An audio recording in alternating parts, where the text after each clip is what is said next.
On the first night, or nights of Pesach, we conduct a SEDER, literally an order. The festive meal that we eat to commemorate the Exodus from Egypt, Yetzias Mitzrayim, is referred to as a SEDER, an order, obviously because it's so well organized. We even have Simonim, Kadesh, Urechatz, until Hallel and Nirtzah, mapping out in detail and in order where everything should take place. The Simonim of Kadesh, Urechatz date back to the time of the Rishonim. So it's a SEDER. It's an order. But why is there such an emphasis on SEDER, on order, this night in particular? As Jews, we're generally not so into order.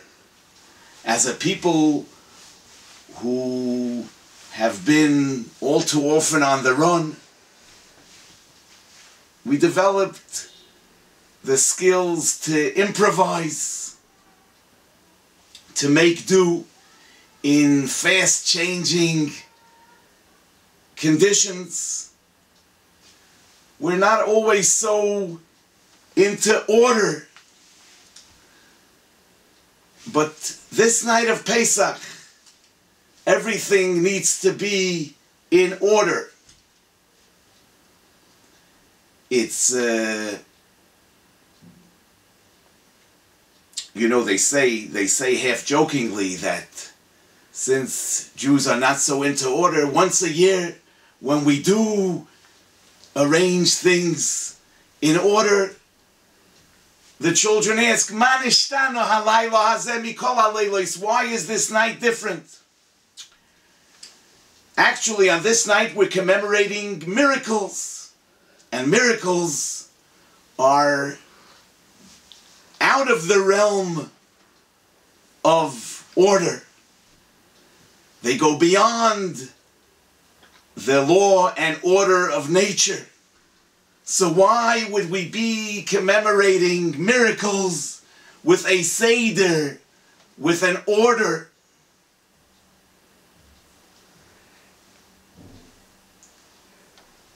Actually, the night of Yetzias Mitzrayim was maybe the most chaotic night in our history. We were chased out of Mitzrayim. We had no time to prepare for the journey. And it's in particular on this night that we conduct a SEDER. It's noteworthy that when it comes to the learning of Torah, which is something logical, where we would expect methodology, we would expect order, we are told that Ein SEDER LeMishnah, there is no order. Rabbeinu HaKadosh, Rabbi Yehuda HaNasi, would teach his students whatever they wanted to learn and whenever they wanted to learn. And he later incorporated those Mishnayos into the Talmud just as he learned them with his Talmidim. So when it comes to the learning of Torah, where we expect order, we say, Ein SEDER LeMishnah, there is no order.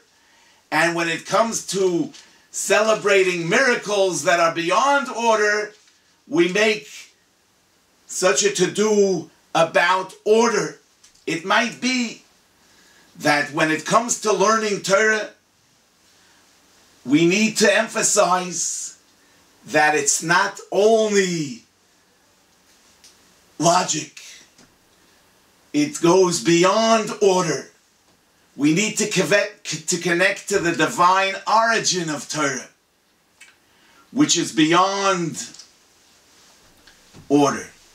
Whereas when we're commemorating Nisim, when we're commemorating miracles, we want to make sure that we don't just experience an emotional high that comes and goes, but we turn it into a learning experience that leaves a lasting impression on us, and therefore we make order out of the miracles. We make a SEDER in order that we should learn lasting lessons from these miracles. So what are we going to learn this year from Yetzias Mitzrayim?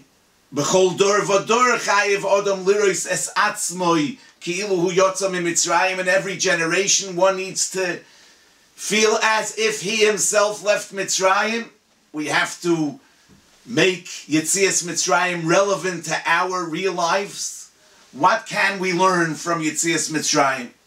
You know, we begin the Haggadah with Ho lach mo'anyo diacholu av hosono ba'aro de Mitzrayim. This is the bread of affliction, the poor man's bread that our forefathers ate in the land of Mitzrayim. Kol dichfin yesei v'yechoil. Kol ditzrich yesei v'yifsach. All those that are hungry should come and eat with us. All those that need should come and celebrate with us. What's the connection between these two verses? This is the poor man's bread that our forefathers ate in Mitzrayim. Whoever is hungry should come and join us and eat with us.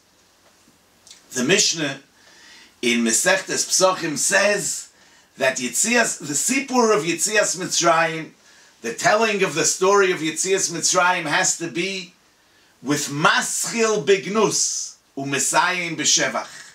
We need to begin with the negative and conclude with the positive. Since we're coming to tell the story of Yetzias Mitzrayim, the miracles of redemption, why do we need to begin with describing the negative? It would seem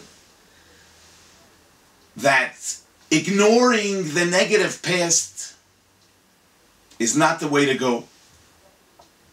Those who ignore the negative past only find out later that the past comes back to haunt them. We need to deal with the negative past, work it out, and give it new meaning. The entire Sipur of Yetzias Mitzrayim is about reframing the past. The ability to see the negative past in a different context. Sipur Yetzias Mitzrayim is about reinterpretation. The Mesayim B'Shevach, the conclusion with good, puts a new spin on the Maschil Bignus, on the negative beginning. HaKadosh Baruch Hu promised Avraham Avinu in Parshas Lech Lecha, Va'achrei chen yetzu b'rechush godol, that we will leave Mitzrayim with great wealth. And that obviously doesn't only mean material wealth, but it also means spiritual wealth. As the Pasuk says in Parshas V'eschanon, Mitzrayim is considered Kur HaBarzel, an iron furnace.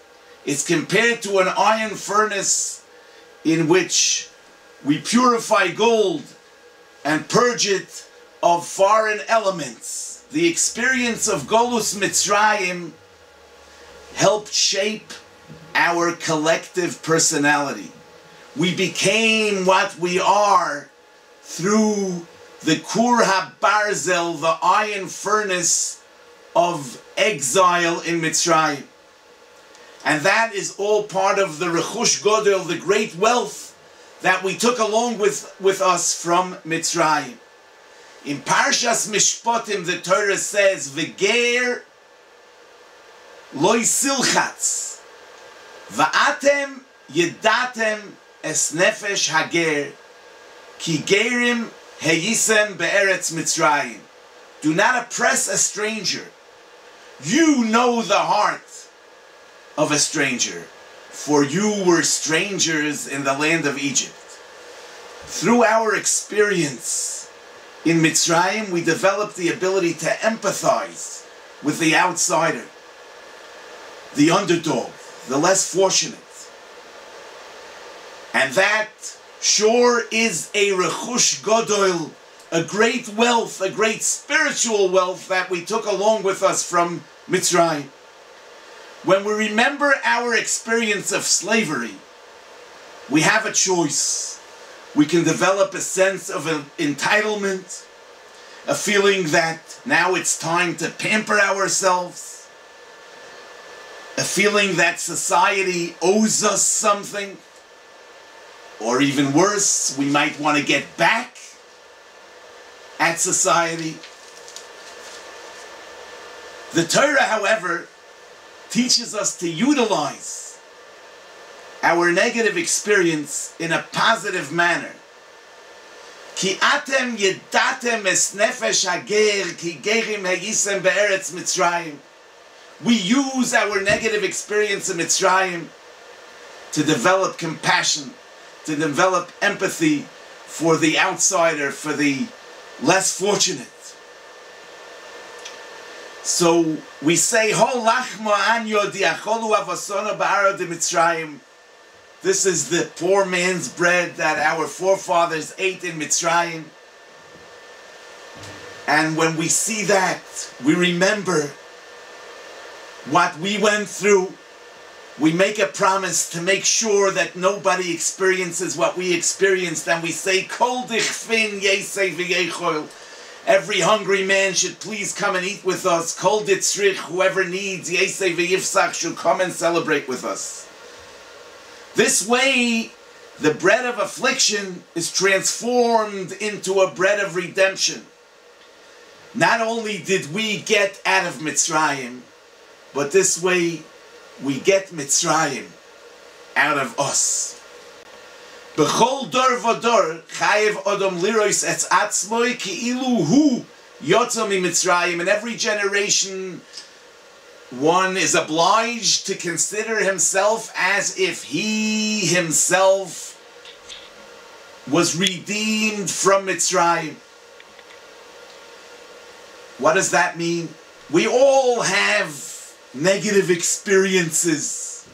We all have been wronged by somebody, somewhere, sometime. And we need to redeem ourselves from that experience. Actually redeem the experience by learning the right lessons from that experience, putting that experience in proper context.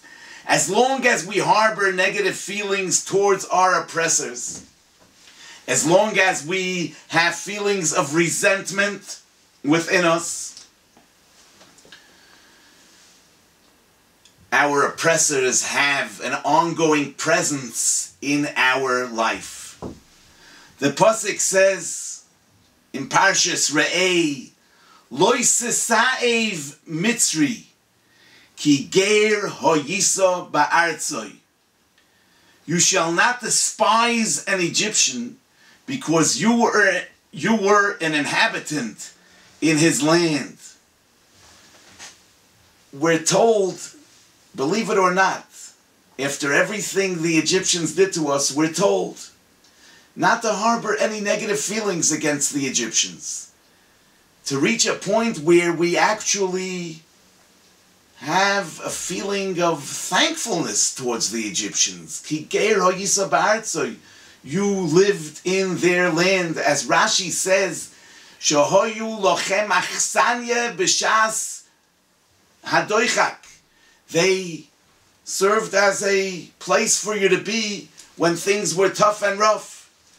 So we actually have the ability to reframe the past, get rid of all negative feelings. When we realize that being in Mitzrayim added so much to who we are, developed our collective personality, gave us the sense of empathy for the underdog, we're actually thankful for the experience.